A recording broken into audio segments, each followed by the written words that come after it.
I'm going to do a quick video on how to name your photos for SEO so your photos can be at the top of Google searches. And only get pictures from pexels.com, and the pictures are free. So I'm searching for photography photos because I'm just making a made up website, a photography website. So you can download the pictures by going on the bottom right where the arrow is on the picture. And then after the image is downloaded, it's going to go to your downloads folder. And so I'm going to drag it from my download folder to my desktop. And then I'm going to you can rename the photos in two ways. If you're new to the channel, I design dreams to reality. I make websites for minority-owned businesses to bring their vision to life, for financial freedom from a 9-to-5, more family vacations, a website making money while you sleep. I remember feeling alone, rarely seeing people that look like me, and feeling like the underdog, having a single-parent immigrant mom. My dad died in a car accident. People said my high school was ghetto, working random jobs, to designing for the Black Eyed Peas, Kanye West, Shay Mitchell, NERD, Kevin Hart, Kendrick Lamar, Chris Brown, Kid Cudi, Diddy, Neo, to name a few. You can rename the photos in two ways. So on my desktop, I can click on the image and then click enter, and then I can type in, edit the name of the file. For example, when you rename images, you have to make sure your keywords are in the name of the image so you can rank on the top page of Google.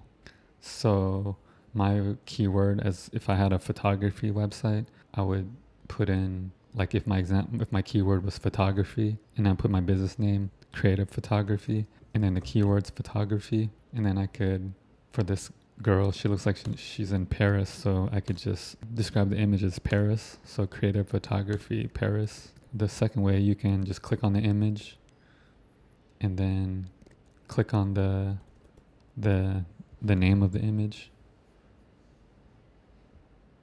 and then I copy and paste it from the other image, creative photography. So and then I could add in water or like swimming pool. Another way you can get keywords for free is by just doing Google searches. So if I Google search photography, there's searches that people are looking for that pop up, like it's showing popular searches that people are looking for, like photography equipment, photography near me, photography Seattle, photography classes near me. If you just use photography, that's competitive because everyone's using photography. So if you can make it more specific, like photography classes near me, that's going to be less competitive, and they call that like a long tail keywords, they call that. So then you could use one of those keywords if it applies to you, or you can do the Google search and then you can scroll to, or you can do a Google search and then you can look at like the top ranking websites, like, and see what keywords they're using. So like the Snapper, since they're like the top, they're ranking probably they're in the top 10 of Google searches, and then they're using top Vancouver photographers. So then you can copy and paste that, and then you can use that as your keywords. So you can put creative photography, water, and then put top Vancouver photographers.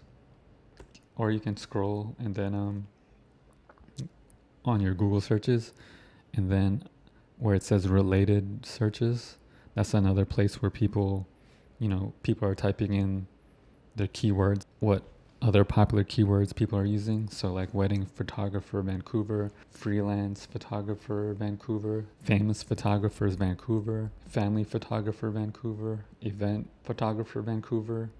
So you can rename this image.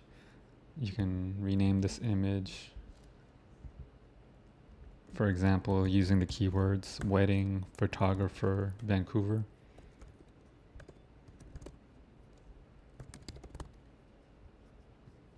Or you can use to get kind of like more data and basing your decision using data. You can use Google Keyword Planner. So you can go to Keyword Planner and then discover new keywords and then type in your keywords. So for my made up website, Vancouver photographer, and then you'll get like hundreds of keywords for free. So like newborn photography Vancouver, just stuff I never would have thought about. Product photography Vancouver, maternity photographer Vancouver, real estate photography Vancouver, family photographer Vancouver, professional headshots Vancouver. And then, they'll tell you using data if it's competitive or not. Like it says competition, it says low, low, low, low, if you see. And then it says like average monthly searches. So you want to try to get the low competition keywords so you have a chance to rank and not compete with like the bigger established companies. So like I could just put in, if it applies to me, Vancouver editorial photographer, and I'll copy paste that. And then I could put that in an image, photography, editorial photographer.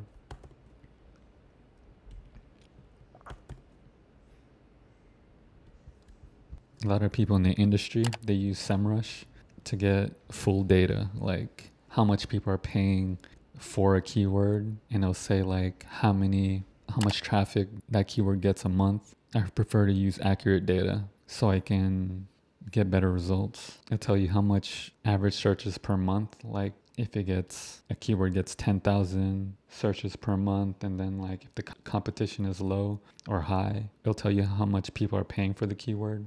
So it just shows all the data, and it's better to use that for the design, for the SEO of images, and just for SEO of designing the whole website. So like I was designing, I made a YouTube video about designing a free website on Canva. So like if now I can use those images and drag and drop the images in Canva.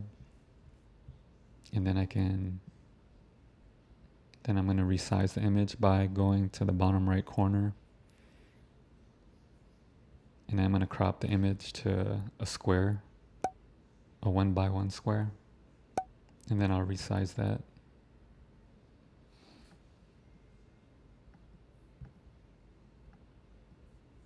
And then I'll grab the second image and drag and drop into Canva.